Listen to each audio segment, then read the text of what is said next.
Hi, everyone. My name is Ashley Gatewood, and I am the Communications and Marketing Director at CFRE International. We're very happy to have you along with us today for the How to Become a CFRE presentation.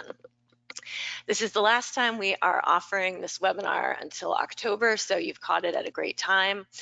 Today, we are joined on the back end by two of my colleagues, Paul and Christine. They will be answering your questions. You'll note in the GoToWebinar pane that there is a question box.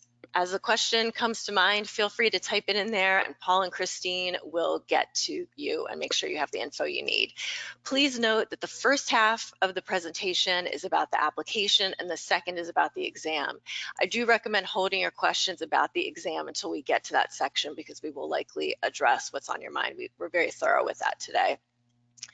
We're also very fortunate to be joined by Carlos Trejo and Heather Butler, who are two people who became CFREs in the last year and a half, and they're going to tell you a little bit about their experience and share their advice later. So we will look forward to hearing from them. With that, we're going to hit some quick FAQs. One is that we are recording this webinar. You will be emailed a link to the recording within 24 hours. If you don't see it tomorrow, please check your spam folder. They sometimes wind up there. If you still can't find it, you can go to our YouTube channel directly and access the video. You are going to earn yourself 1 point today of non-fundraising education that you can log into your CFRE application. So don't forget to log that point. You're going to enter it as non-fundraising education, and in the provider field, simply put CFRE International. The cost to become a CFRE, the application fee is $700 US if you're a member of a participating organization. That would be some organization like the Association of Fundraising Professionals, Association for Healthcare Philanthropy, Canadian Association of Gift Planners. And if you're not a member, the cost is $875 US. There's a full list on our website, and I'll talk about it a little bit more coming up. All right, so let's see. It looks like people are not, okay, here we go. There's a little lag on the screen there. We are grateful today for Connolly and Associates Fundraising for all of their promotion of this webinar. They've been a great promotional partner, and a number of you have registered through their emails.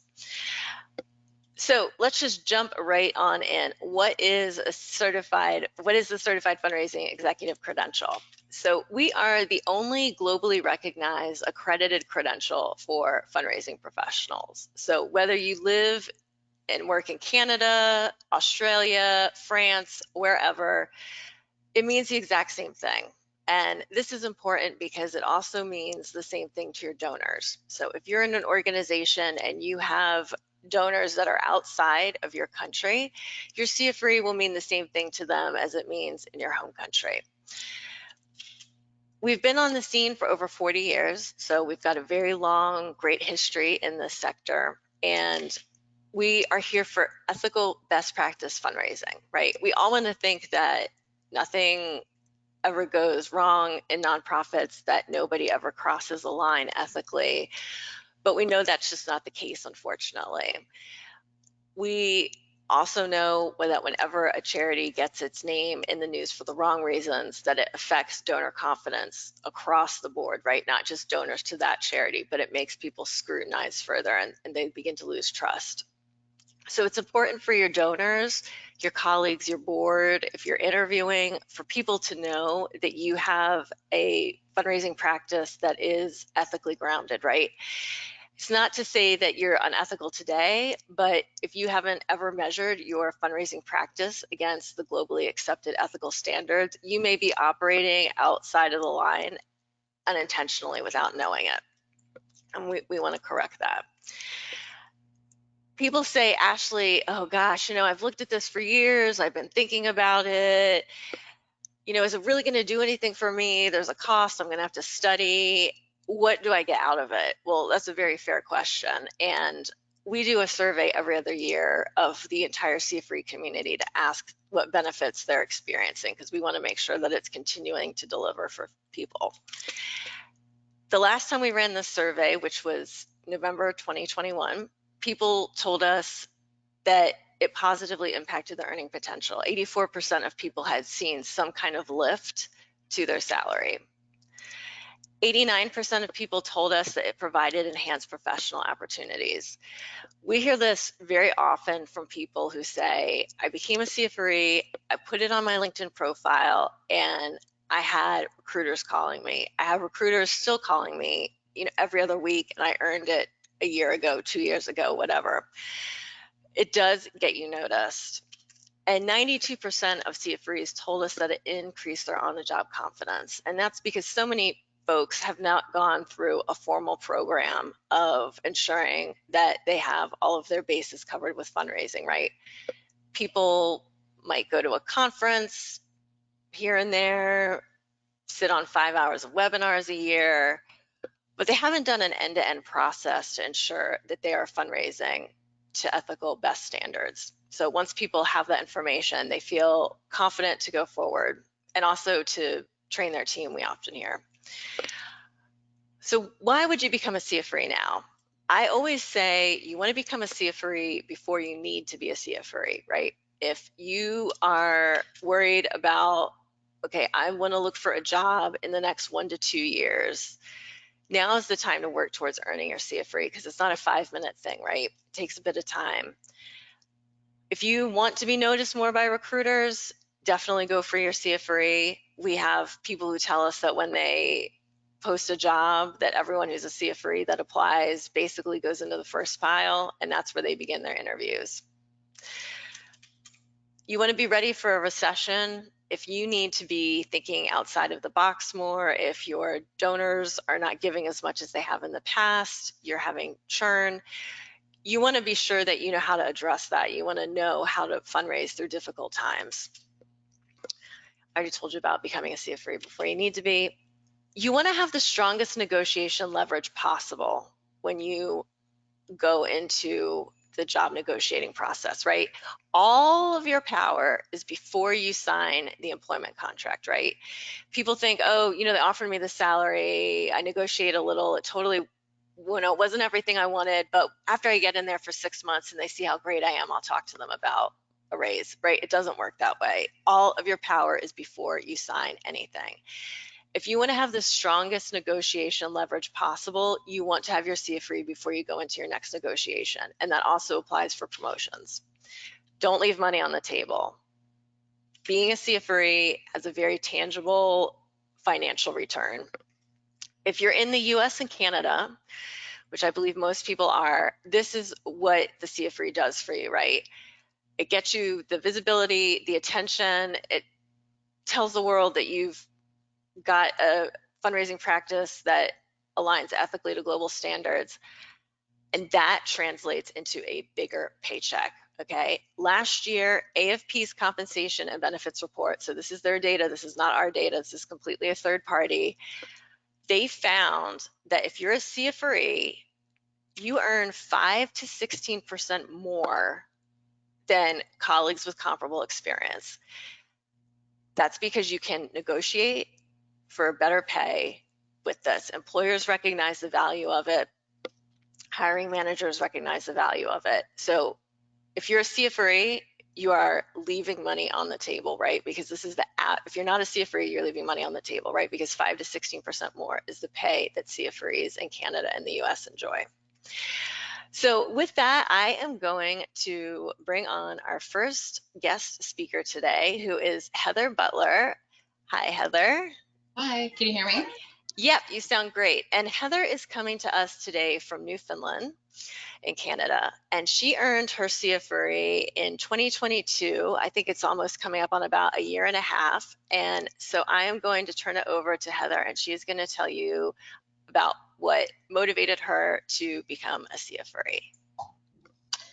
I decided to become a CFRE for one, education. It's always something that my parents have kind of deep rooted in me, that education is very important. Once you have education, it's not something that can be taken away from you, and you can constantly grow from that education. So studying for the CFRE gave me the opportunity to expand my existing knowledge and focus on any areas that I wasn't really comfortable in, and kind of expose those for me, so I was able to further my education for my day-to-day job. The second reason for me was career advancement. So at no point when studying for the CFRE or since achieving the CFRE have I decided or desired to leave my current organization, my current job. So it wasn't about looking for a new job for me, but it was about being the best me I could be for the job that I am in and the organization that I work for. So the designation has done so much for me since then. In the last year and a half, I've spoken at or presented at half a dozen conferences, including an AFP Global webinar just a couple of weeks ago. If I didn't have the CFRE attached to my name, I never would have even thought about doing something like that, let alone have the confidence to actually say, okay, I can do that. I do have the knowledge to share with others and to be able to present. The last reason I became a CFRE is credibility. So I really wanted to be able to prove to others that I could do this. I haven't been in the fundraising field a very long time. And when I achieved my CFRE, I was just past the 5-year mark. So I wanted other people as well to realize that this is something they could achieve as well. When I started at my organization 11 years ago, there was only the one person at that time with their CFRE in this province. And when I got my CFRE a year and a half ago, I became the 10th person in this province. And still to this day, there's only 10 of us in Newfoundland and Labrador with the CFRE, but there's a lot of us with a lot of years of fundraising. So I want them to realize that, well, if she can get it and she's only been in fundraising for a few years, then I can achieve this as well. Awesome. Thank you so much, Heather. That was great. And we will hear from Heather a little bit later as well. And now it is my pleasure to welcome Carlos Trejo to the webinar. He is a CFRE based in Chicago, and he earned his designation at the end of 2022. So he's had a bit over 6 months, and he will be able to speak to the recent experience of earning the CFRE and what it has done in the near term. So Carlos, feel free to unmute yourself and begin. Yes, thank you. And thank you for having me. You know, why I became a CFRE, I will be very honest, I was on the fence for the longest time. I wasn't sure if it was something for me. And, you know, finally, I just started looking at the application. And that's when I realized that I had already fulfilled all of the requirements. So my thought process was, I might as well take this test and get the credit if I've already done all of the work. So if you're thinking about it, just considering about it, just start the application. I think that's a great opportunity to just see where you're at, gauge your experience level, see where there's opportunities for growth. Similarly for me, credibility was one of the reasons that I was interested in getting the CFRE. It was an opportunity for me to tell folks like, hey, I know what I'm talking about. And it was a very validating experience to be able to receive that credential. It certainly boosted my confidence in this work. You know, I was very fortunate to have a supportive employer. You know, and as soon as I had shared the news with my network, my boss also went ahead and took the additional step of emailing our entire staff and our board with the news, both to celebrate me, but also to point out like what the kind of message it sends to our supporters at our organization that we have, you know, CFRE on staff. And that was also very validating for me. And simply put, you also get to plug into a really cool community of folks. I think there are endless networking opportunities that result from obtaining your CFRE. We've all gone through this rigorous exam, and there's some camaraderie that develops as a result of that. But much like fundraisers in general, like everyone is super supportive and helpful, and it's been really nice to just tap into that network of additional support in my community. Awesome. Thank you so much for sharing that with us, Carlos. And we will hear from Carlos as well as Heather a little bit later. And now, before we jump into all the application slide stuff, we are going to launch a quick poll here and just get a feel for where people are. So have you started your CFRE application? So go on and let us know. And I will close the poll in 3 seconds. 3, 2, 1.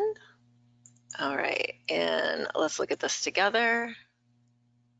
All right, so it looks like we've got, just under half of folks have. All right, that's great. Great to see some people have already started on their journey. All right, so now let's go into the steps to become a CFRE. There are just two. Complete the online application, pass the exam. That's it. The application is looking at what you have done over the last 5 years. So right now we're in June 2023. The application is looking at what you've done January 2018 forward. So everything I'm about to talk to you about in the application section, anything you've done from January 2018 forward is going to qualify. So keep in mind that if you raised a bunch of money in 2018, you went to heaps of conferences in 2018, if you want those to count on your application, you will need to submit it before the year is up, because everything from 2018 will expire on New Year's Day 2024. The application itself won't expire. If you started an application 3 years ago, we still have it. If you start an application today and you don't log into it for 4 months, we'll still have it. It's not going to go anywhere. You can log in and out as much as you like, and that's how we recommend that you complete your application. It's completely free to begin, and so what you can do is go to CFRE.org, and you'll see these two spots on our homepage. Click them, start filling in your information. It's completely free. You're only going to pay if you decide to submit it. Also, the application is where you're going to put in all of the professional development that you've done, right, 2018 forwards. Even if you are on the fence about becoming a CFRE, start your application and log all of the education you do as soon as you attend it, because you can also use this for your annual review. So when your boss comes to your annual review and you want to tell that boss, hey, look at all the conferences, webinars, look at all of the things I'm doing for myself to make sure my education is sharp, it will all be sitting in your CFRE account. All right, now the application is points-based, and you need 80 points of education. And you're thinking, thank you, Ashley, what the heck is a point? So the way you earn fundraising education points is you earn 1 point per hour you're in a session. Super easy. You go on a 1-hour webinar, it's 1 point. You go on a 5-hour masterclass, it's 5 points. Super, super simple. If you ever present, Heather talked about how she's been presenting. If you present fundraising education, you will earn yourself 2 points per hour. And if the idea of presenting makes you want to fall down a well and never be seen again, I totally understand. You don't have to present, but if that's your bag, you can earn points from that. You will also earn 3 points per hour that you present something for the first time, and that's in recognition of your time to research the information. We can also give you points from your academic degrees. If you don't have an academic degree, that's totally fine. It is not required to have an academic degree at all. However, if you do have an academic degree, we can award you these points that you see on your screen. Your academic degree is the only item in the entire application that can be older than 5 years. So if you have a bachelor's in Italian from 1998, it's going to qualify, right? If you have a master's in computer engineering from 1988, it's going to count. You can earn 10 points per bachelor, master's, PhD, and JD. So if you have a bachelor's and a master's, you're going to earn yourself 10 points for each of those, right? Same thing with associates. It's 5 points, and we can take up to 40 points total from your academic degrees. We can also award points for relevant non-fundraising education. This is usually finance classes, leadership and management, something like that. Could be even a general copywriting class, right? Something that when we look at it, we can say, hey, this is going to translate to this person's success in fundraising. Do not be like the person who submitted yoga for fundraisers, the person who wanted to submit teaching a swimming class. You know, these are not fundraising related. We need to see something that's going to ladder up to what you do at your job. We can take up to 10 points from that. So think about any non-fundraising education you've gone on 2018 forwards, and you'll likely get points for that, right? As long as it dealt with your professional growth. We can also award you points for service learning. Service learning is simply our term for volunteering. If you volunteer, you can take up to 10 points for this max. The way that we award volunteer points is that you earn 1 point per year per org you volunteer with. Let's say you volunteer with Toys for Tots for 4 weekends in the winter or the end of the year. You can earn 1 point per year for that. It doesn't have to be a fundraising opportunity that happens 12 months out of the year. We recognize a lot of volunteering is seasonal. That's totally fine. If you serve on a committee or a board, you will earn 2 points per year per org for the nonprofits that you're on a committee or board for. This also applies if you are on a committee or board for your AFP or CGP or CAGP chapter, at your place of worship, at your children's school. Those will all qualify in the service learning. People often think, hey, Ashley, there is so much education out there. What is going to qualify? So you can see on your screen here everything that qualifies. The big thing that's not on here, or the two big things, are one, listening to podcasts and mentoring sessions. Those do not qualify towards education. Everything else you see here will qualify if it's fundraising related. I want to talk, though, about this fourth item of the audio and video recordings of conferences. This is my hack to you.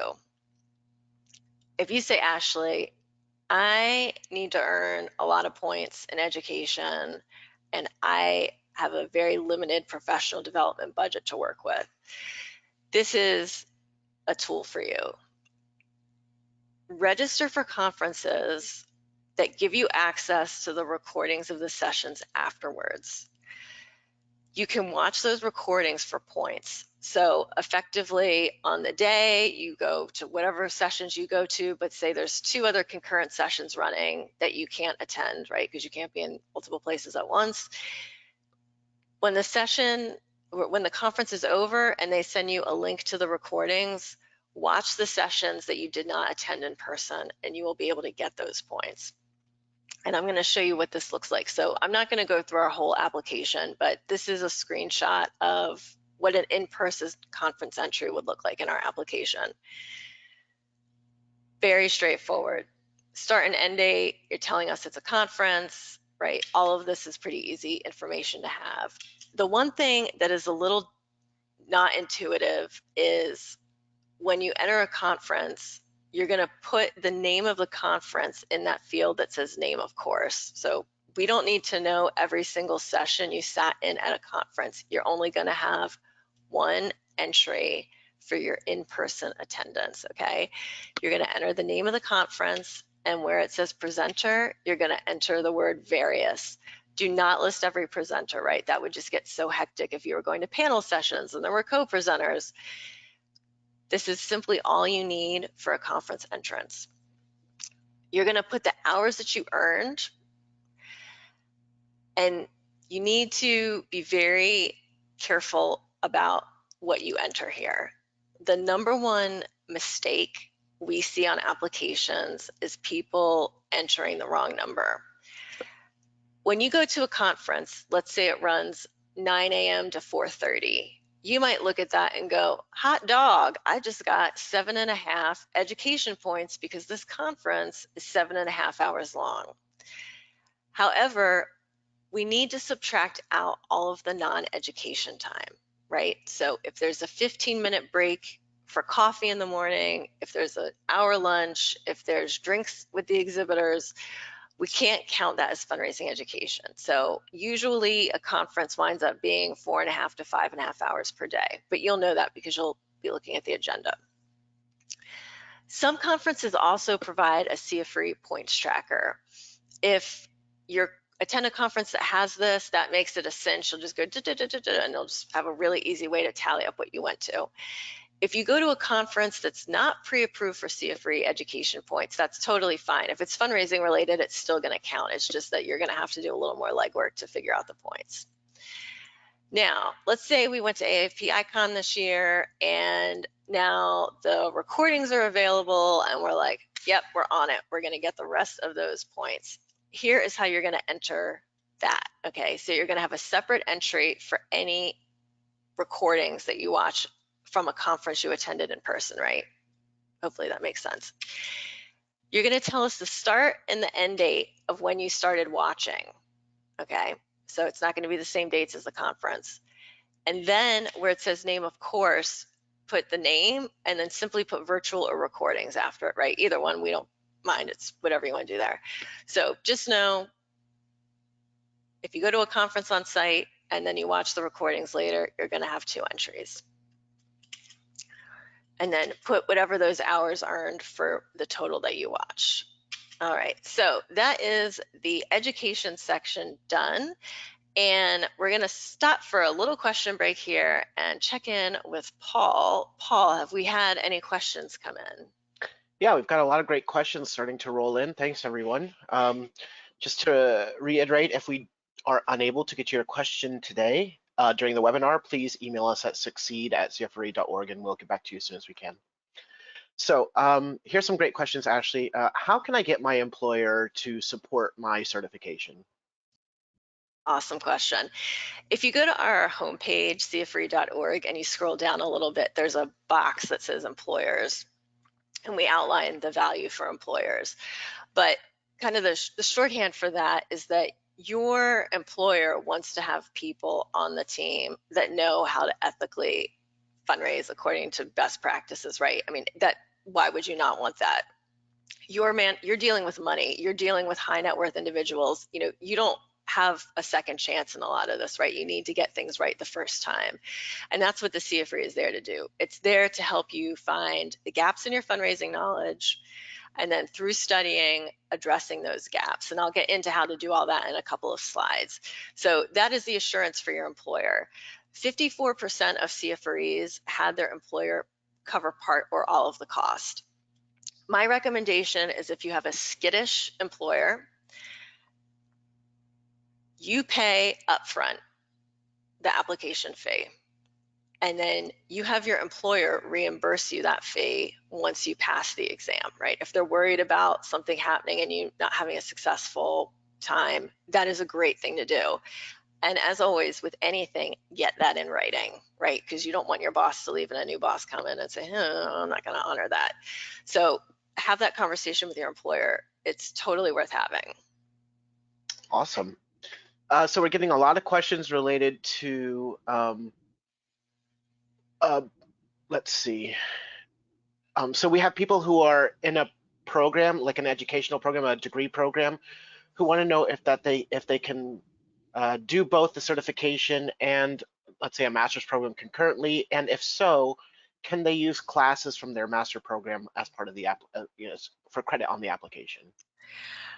If they're going to get that degree, then they're not going to be putting in the individual classes, right? If they're getting a master's, that's going to be worth 10 points.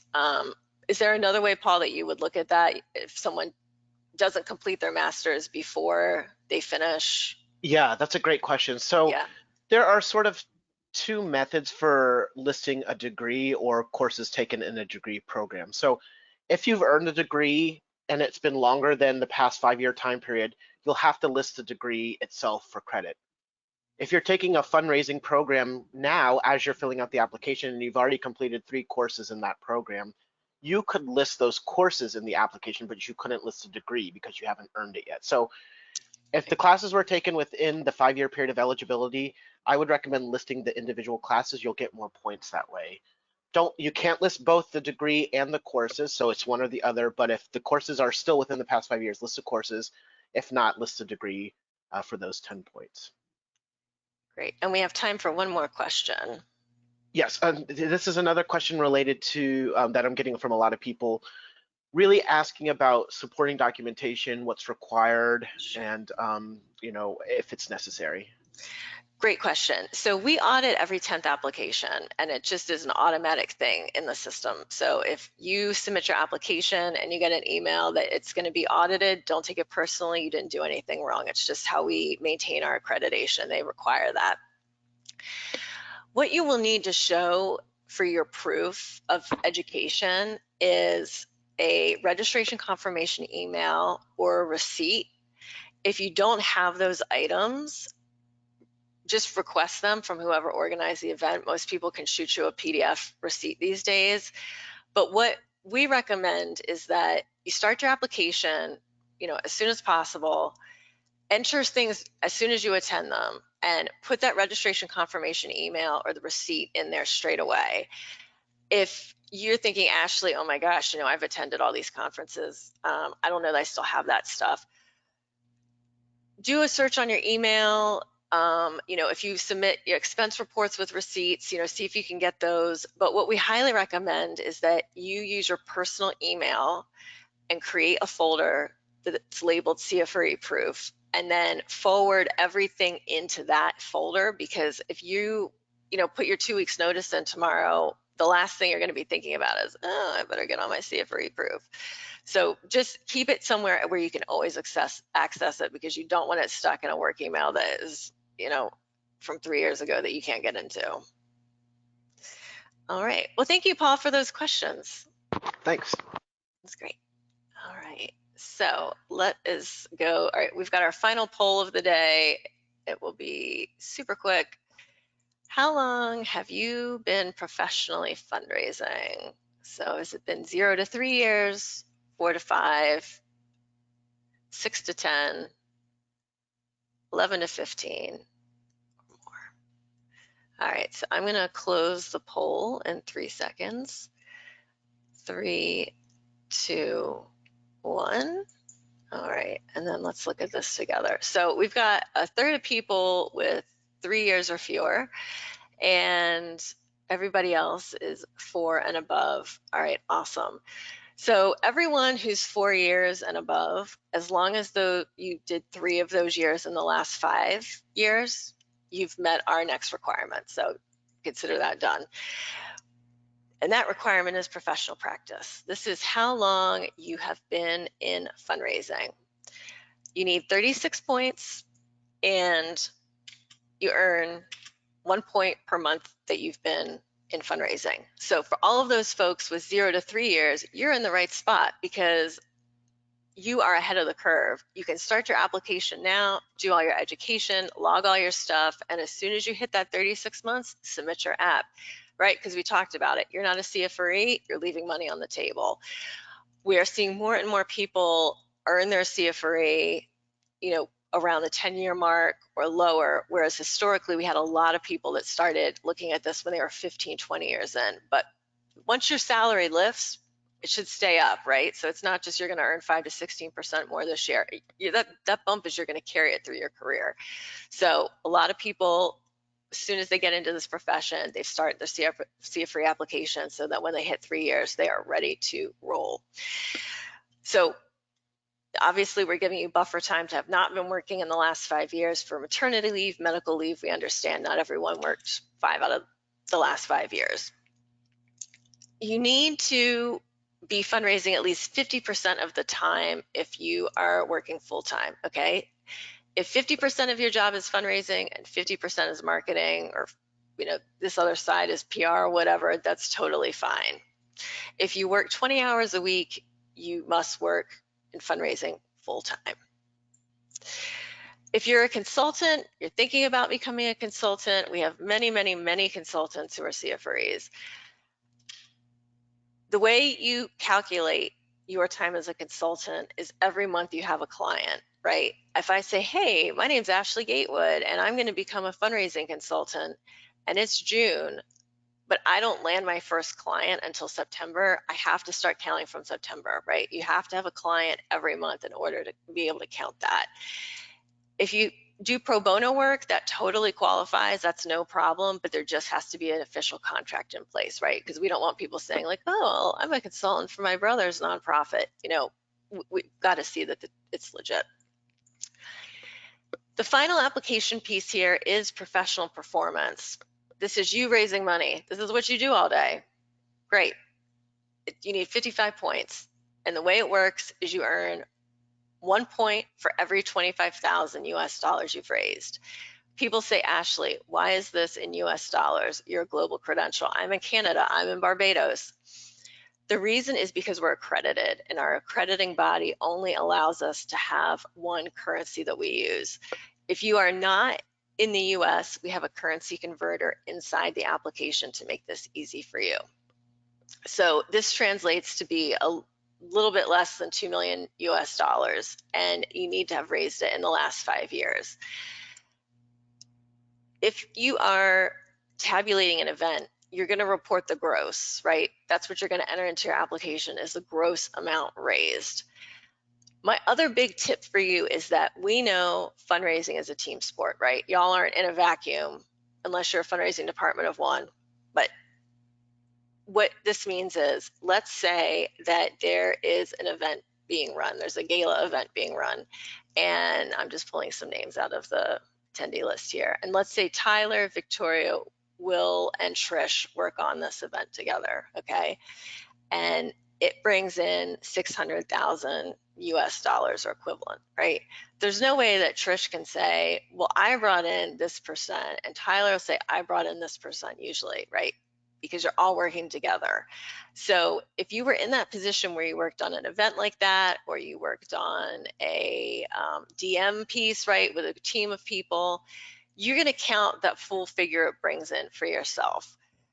If you work on capital campaigns and your coworker works on bequests and that person brings in a $2 million bequest, you can't be like, oh, fundraising is a team sport, and I sit next to this person. I could put that $2 million in my CFRE app. It doesn't work that way, right? It's got to be a project that you were working on. All right, so that's, oh, and also if you're in a smaller shop and you can't meet this funds raised requirement, don't worry. We have a way that you can earn these points through communications and management projects. There's more info on our site about those, but they're each worth 5 points, and that's a great way for people in smaller shops to meet this requirement. We talked at the front about the cost. It's $700 US if you are a member of a participating organization, and $875 US if you aren't. There's a full list on our website, but the ones that most people tend to belong to are AFP, AHP, CGP, CAGP, right? So if you're a member of any of these orgs, you're going to get that discount. You must remain a member through when you get your CFRE. So if you submit your app this year and you test next year and your membership lapses in December of this year, it's not going to work. You have to remain a member the full time. That fee is all inclusive.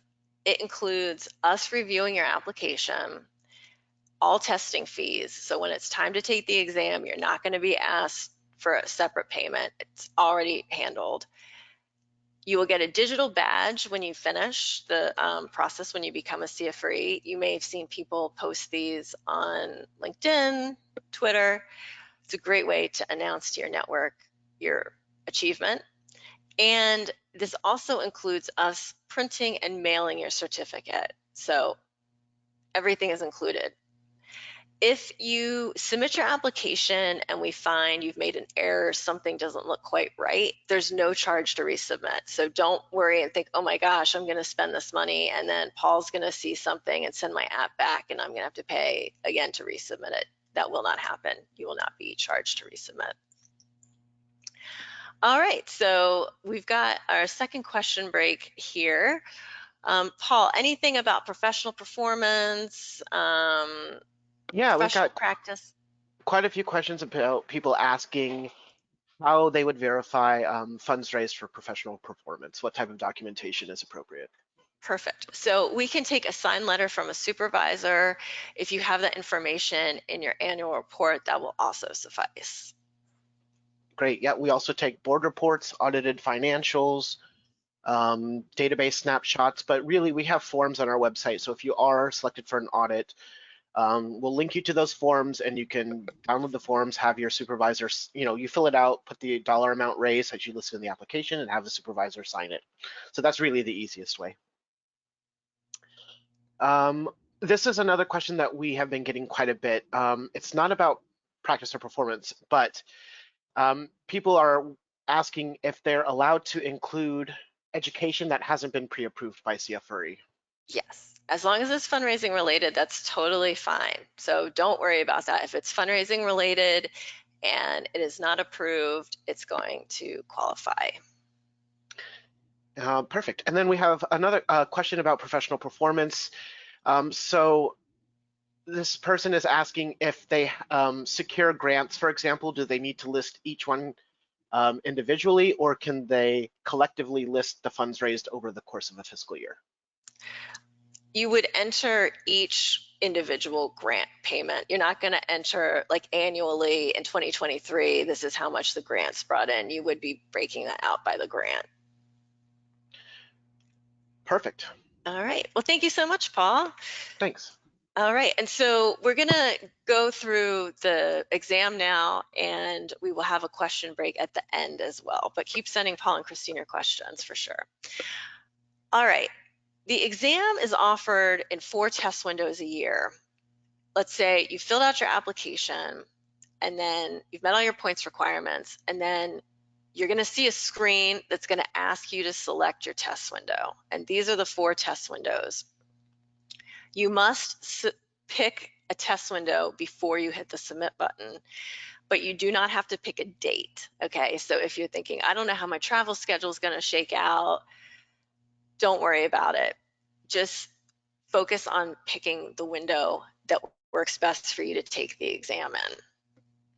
Once we approve your application, we will send you an email with a link to book your exam.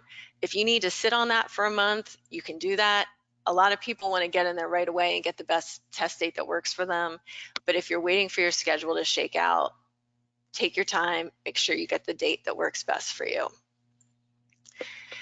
There are 6 knowledge domains on the exam, and we're very, very open about what this exam covers. We are very transparent.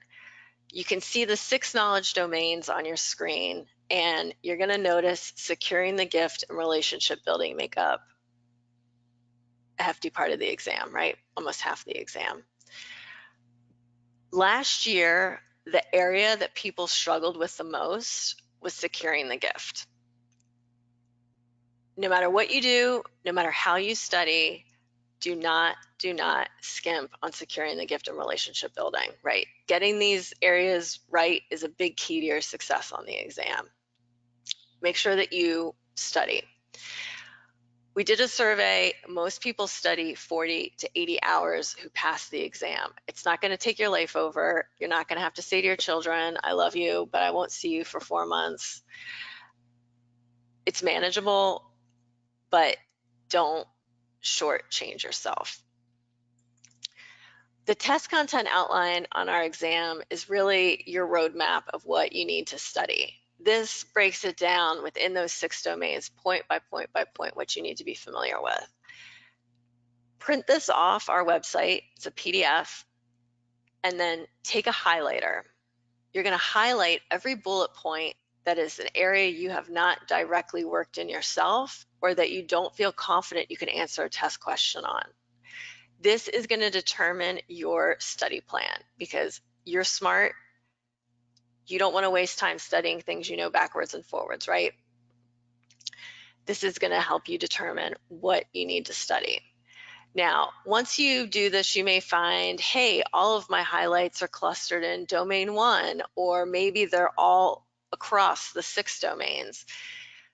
Once you know, you're going to come to our resource reading list on the website. This is a list of books we recommend you read. There are 9 books on the list, and you will read 1 to 3, right? You're just going to read the ones that address your gaps in fundraising knowledge and where you need to beef it up, okay?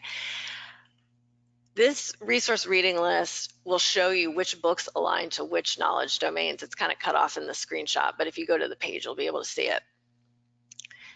By far, the most popular book people use is Achieving Excellence in Fundraising 5th edition. Even if after this webinar, you're like, heck, I'm not going to do this, read this book. This is the book everybody is reading. It's completely the gold standard right now, and it covers all 6 knowledge domains. So if you only want to buy 1 book, this is one to get. The CFRE exam itself has 200 questions. They're all multiple choice, and you have 4 options per question, okay? The correct answer is staring back at you. There's no open-ended questions, there's no essay questions. You are looking for the best answer of the best practice. And I know Carlos is going to talk a little bit about this when he comes back. You are looking not for how your organization does something, right? That's a mistake people come to this exam with. They just answer it for how they do it at their org. Well, if your org isn't following ethical best practice, and not to say that you're unethical, but you haven't measured it before, nobody's gone in and really looked at it through that lens, it's not going to work out, right? Because the exam is looking for your knowledge of the ethical best practice. The way the exam works is you have 4 hours to take it. And the good news for you is that the average length of time it takes people to finish it is 2 hours and 45 minutes. You have heaps and heaps of time. You can check your work. My other big tip is that when you read as an adult, you read the first few letters of a word and the last few letters, and your brain fills in the middle. That's when through looks like thorough. Slow yourself down and read every letter of every word and make sure you know what the question is asking you, because that's where we see people also kind of starting to not do great, is when they begin rushing and they don't read it end to end properly. Every question ties back to the test content outline, and you can move backwards and forwards inside the exam. So if you get hung up on question 14 and question 99 jogs your memory, cool, you can go back to question 14. The score range is 200 to 800, and 500 is the passing score. You don't have to get a perfect score on this, right? You're not trying to get an 800. Don't think, oh my gosh, if I get one question wrong, it's all over for me. It's not that kind of exam, right? The passing score is 500. There's more information about how we score on the website. All right, so we're going to do one practice question. This question does not appear on the live exam.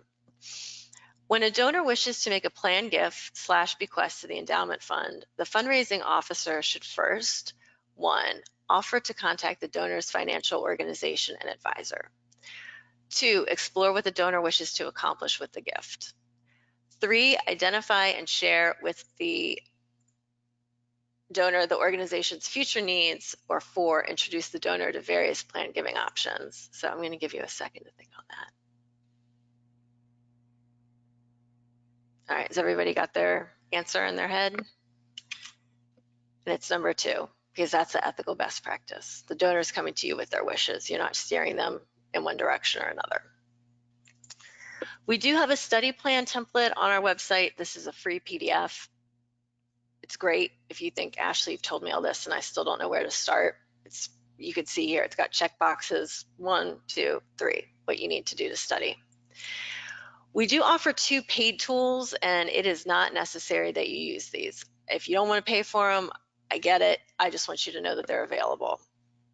The first is the CFRE practice exam.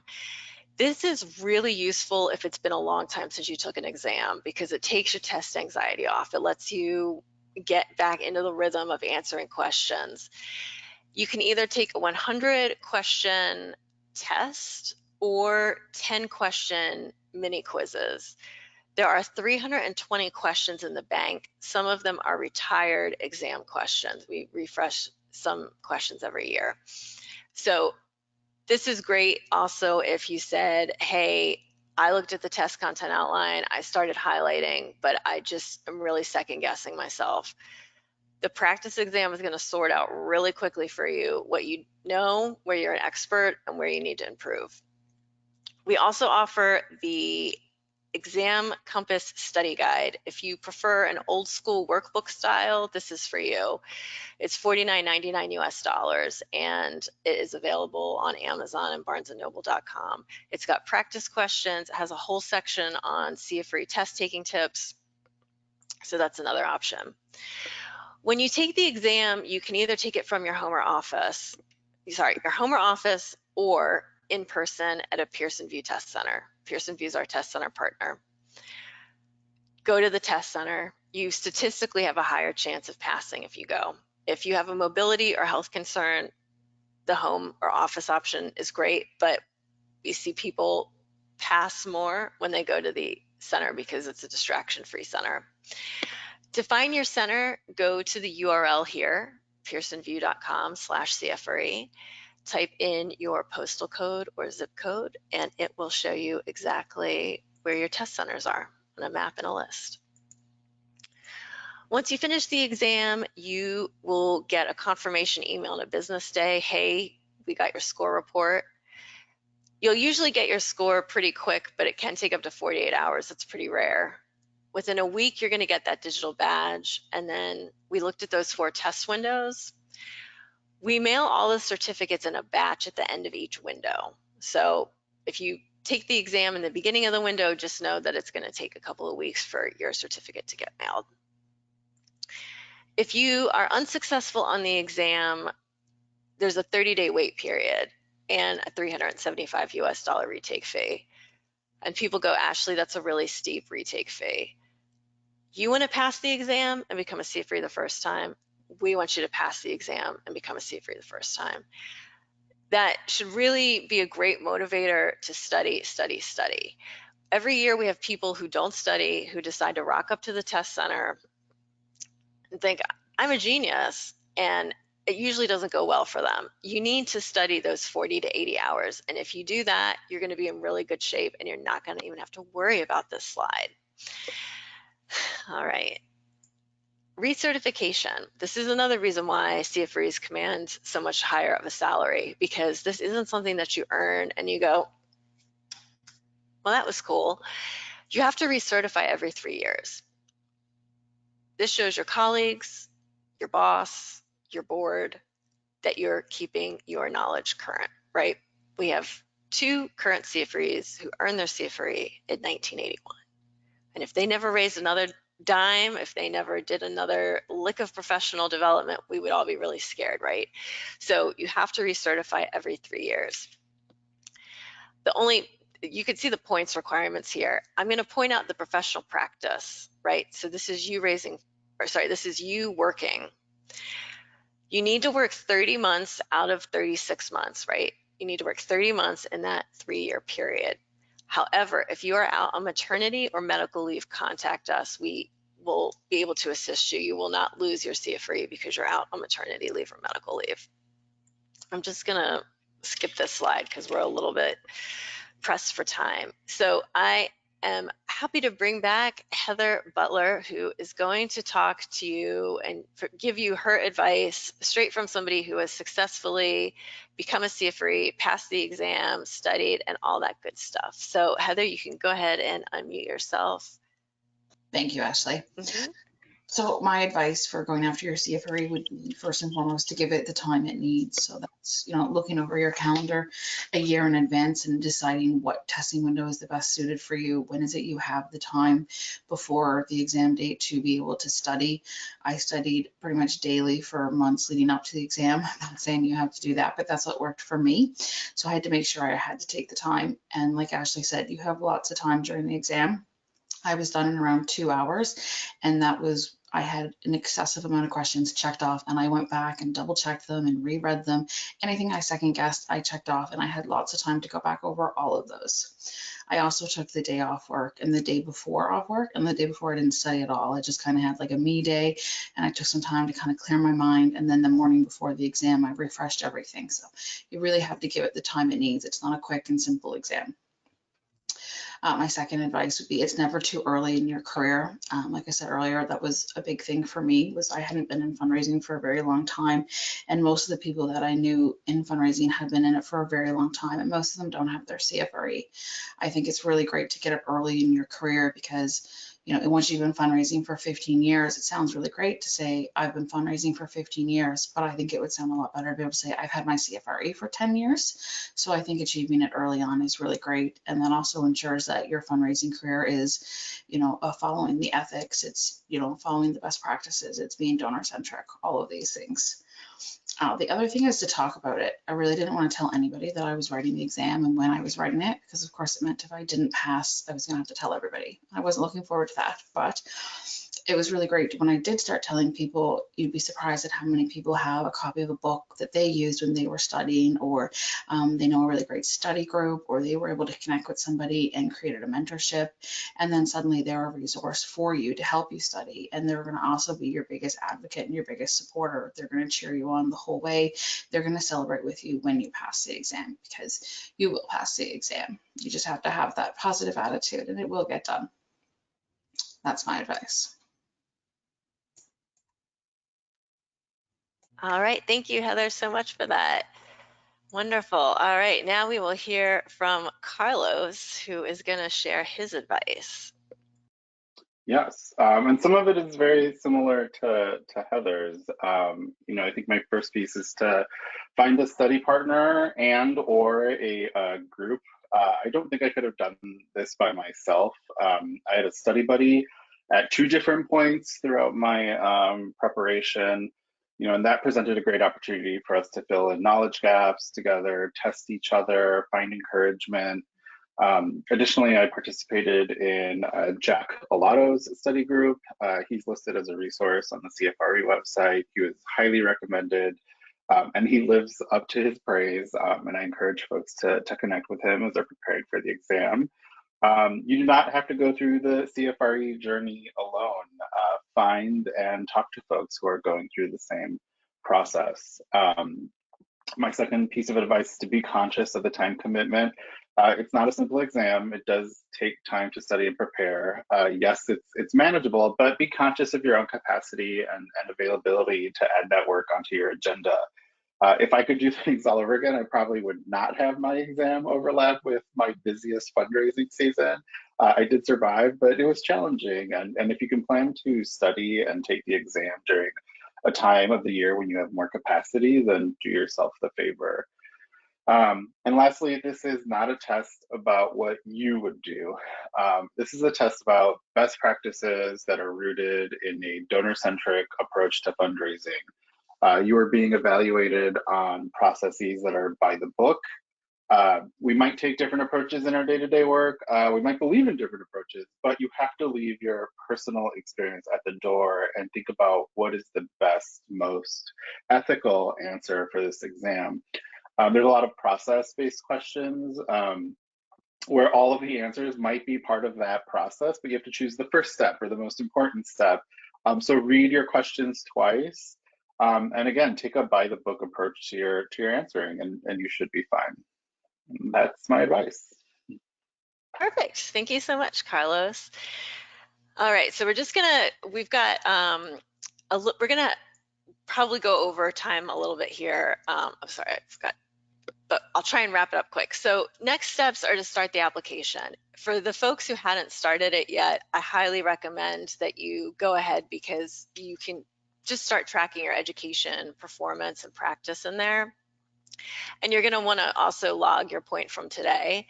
And then start that folder in your personal email where you're going to save your registration confirmation emails, event agendas, whatever is going to serve as good information for you when you're filling out your application. If your fiscal year starts July 1 and your budget's not done, hey, talk to your boss about if they could include some PD funds towards this. If your fiscal year ends June 30th and you've got some money left in the PD line, this is another great time to talk to your boss about if that could be used towards your application. Don't forget to log your point from today. And if you have any questions that come up, don't ever hesitate to contact us at succeed@cfre.org. Paul and Christine are very responsive, and they will be more than happy to get you the info you need. So once again, you're going to get a copy of the slides and a link to the recording in your email tomorrow, so be on the lookout for that. A huge thank you to Heather and Carlos for sharing your time and expertise with us, and we look forward to reviewing your application. Have a great day.